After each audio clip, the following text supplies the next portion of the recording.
Beaucoup d'entre nous, quand on regarde les choses, on ne sait pas qui est en train de nous parler. Il y a des gens qui regardent et c'est leur chair qui les a appelés à regarder cela. Tu es un homme de Dieu. Regarde selon l'esprit et non selon ta chair. Il y a beaucoup de voix en toi. Beaucoup de voix qui s'adressent à toi. Beaucoup de voix qui te présentent les choses. À laquelle des voix tu répondras. Beaucoup d'entre nous, la voix de notre chair est dominante. Voilà pourquoi nous progressons dans le chemin prévu par la chair. Beaucoup d'entre nous, la voix de notre jalousie est dominante. Les frères de Joseph ont regardé Joseph, mais leur jalousie était trop grande. Ils n'ont pas pu le voir sous l'angle de Dieu. Ils n'ont pas pu le voir comme quelqu'un qui allait être leur sauveur. Parce qu'à l'époque où ils le regardaient avec leur cœur de jalousie. Il y a des gens qui regardent, mais ce n'est pas leurs yeux qui regardent. C'est la jalousie qui est en train de regarder. Oh, que Dieu te bénisse. Que tout jaloux qui te regarde n'arrive pas à dérouler son plan dans ta vie. Dis Amen. Dis Amen. Dis Amen. Dis Amen. Lot a regardé Sodome et Gomorrhe. Mais qu'est-ce qu'il regardait Sodome et Gomorrhe? Sa peur de l'avenir. Lot avait perdu ses parents. Il était orphelin. Il marche avec Abraham. Mon frère, il ne sait pas ce qu'il va devenir lui-même. Cette peur de l'avenir est en train de regarder l'espace, l'environnement. Si tu marches avec une peur en toi, tu rateras le chemin de Dieu. Tu sais pourquoi beaucoup acceptent des compromissions? Ils se disent, si je n'accepte pas ça, mon frère, est-ce que j'aurai une autre opportunité? Qu'est-ce que je vais devenir? Ève avait peur de l'avenir. Si je ne mange pas ce fruit-là, au fait, moi-même, je deviens quoi après? Au moins ici, je peux devenir comme Dieu. Mais si elle était sûre de son avenir, elle n'allait jamais manger ça. Lot et Abraham, si vous regardez bien, ils sont rentrés. C'était la deuxième fois qu'ils arrivaient à Canaan. La première fois, ils sont rentrés et il y a eu la sécheresse. En Genèse 13.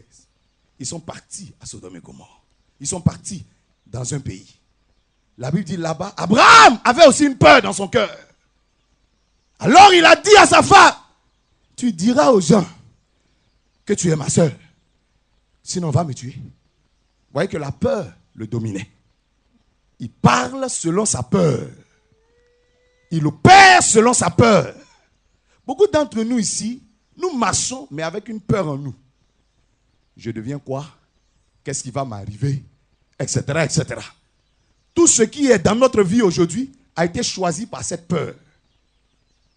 Alors Abraham a cédé sa femme. Ah, garçon, qui donne sa femme si facilement.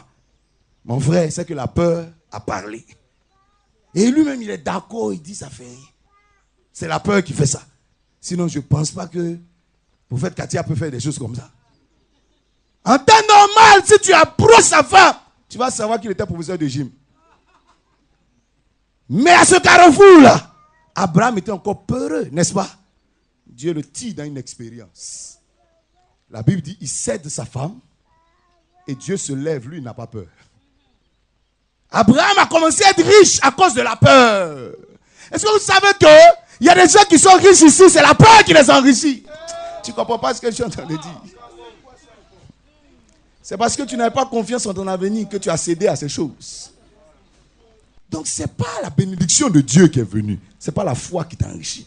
C'est ta peur qui a fait que tu as accepté ça vite comme ça. Amen. Parce que tu te demandais, si je rate ça, je deviens quoi? Il a peur de quelque chose. Voilà pourquoi il ne peut pas se détacher de cette affaire. Abraham a commencé à être riche. Et Dieu, lui, n'a pas peur. Il vient gâter l'affaire. Le gars qui m'a enrichi, mais bénis-le. Au contraire, que sa maison prospère. Parce que certainement, quand on donnait à Abraham les richesses, qu'est-ce qu'il disait? Sois béni. Ô Pharaon, que Dieu t'élève. Ô Pharaon, que Dieu bénisse ta maison. C'est pas ça? Mais la Bible dit, au lieu de bénir, Dieu a commencé à frapper la maison. Il n'est pas d'accord avec Abraham. Il est en train de gâter l'affaire d'Abraham. Tu pries pour quelqu'un. Au lieu de voir l'élévation, la personne commence à avoir des problèmes. C'est pas, Dieu n'est pas en train de mélanger ton dossier. Quelqu'un me comprend? Parce que Dieu n'a pas peur. Si tu marches avec un sentiment qui n'est pas le sentiment de Dieu, tu vas souffrir. Tu sais, Dieu est amour, n'est-ce pas? Et il est pardon. Étienne peut mourir, Paul peut tuer Étienne. Et Paul va devenir apôtre. Tu comprends? Donc si tu es avec Dieu que tu ne sais pas pardonner, tu risques de quitter le ciel. Parce qu'il va voir la personne qui te tue. Alors qu'il y a un verset qui dit malheur à celui par qui un seul de ses petits est scandalisé. Donc toi tu as accroché sur ce verset. Il va voir ce qui va lui arriver. Et au moment où tu regardes, tu vois Jésus-Christ foncer sur Paul, tu crois qu'il s'en va le tuer. Et Paul descend. Il est juste aveugle. Et Jésus-Christ même lui dit, va tout près ici, on va te guérir dans 3 jours. Les gens croyaient que j'allais te tuer, jamais. Va là-bas, on te guérit. Et en plus d'être guéri, il devient apôtre des apôtres.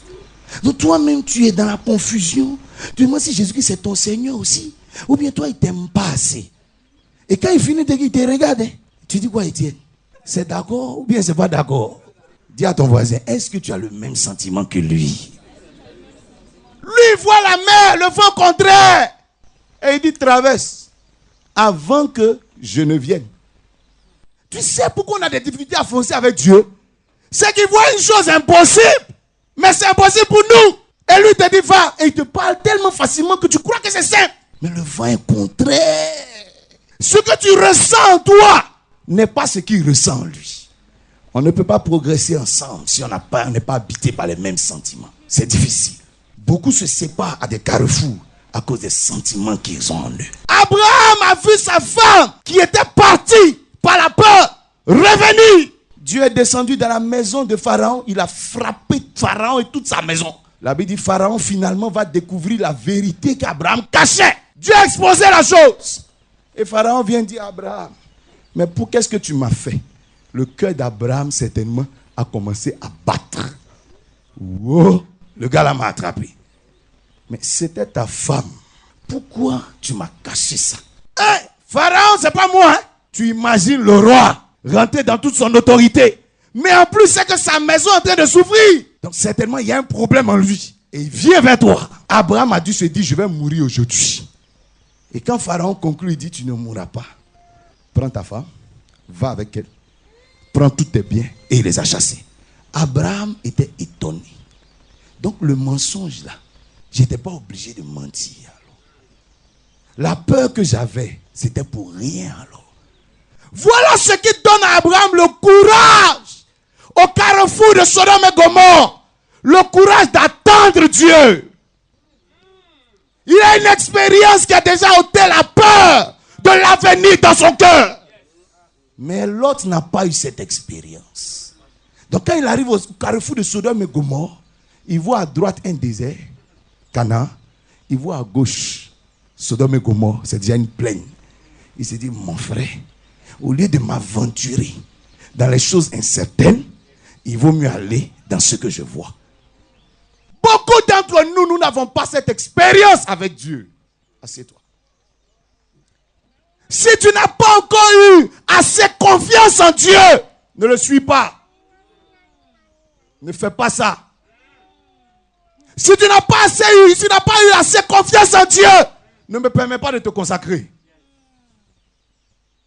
Parce que c'est lui qui sera ta récompense. Dans un passage qui suit, on dit, Abraham eut confiance en l'Éternel. Et cela lui fut imputé à justice. Tu ne peux pas rentrer dans ce que Dieu te montre si tu n'as pas assez confiance en Dieu. Parce que ce qu'il te montre ne ressemble pas à quelque chose de béni.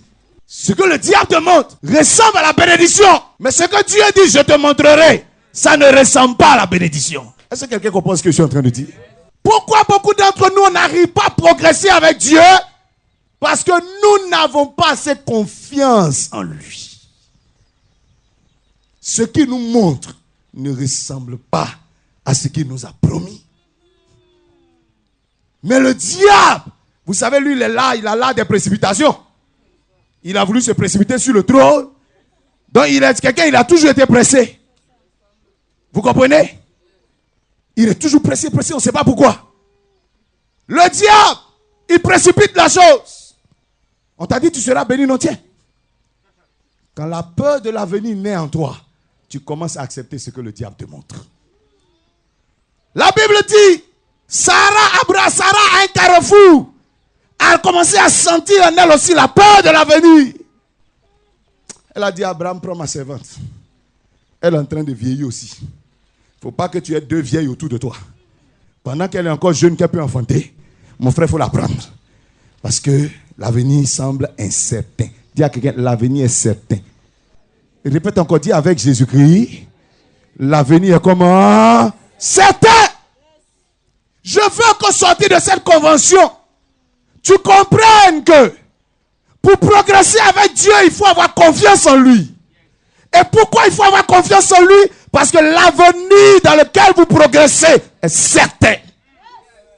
Il est sûr. Pourquoi il ne se précipite pas à te montrer quelque chose? Parce qu'il est sûr de lui. Il n'a pas besoin de te séduire pour que tu le suives. C'est celui qui n'est pas trop sûr qui est en train de faire des démonstrations bizarres. Mais celui qui est sûr de lui va au rythme qu'il faut. Dis amen. Dis à quelqu'un, il est sûr de lui.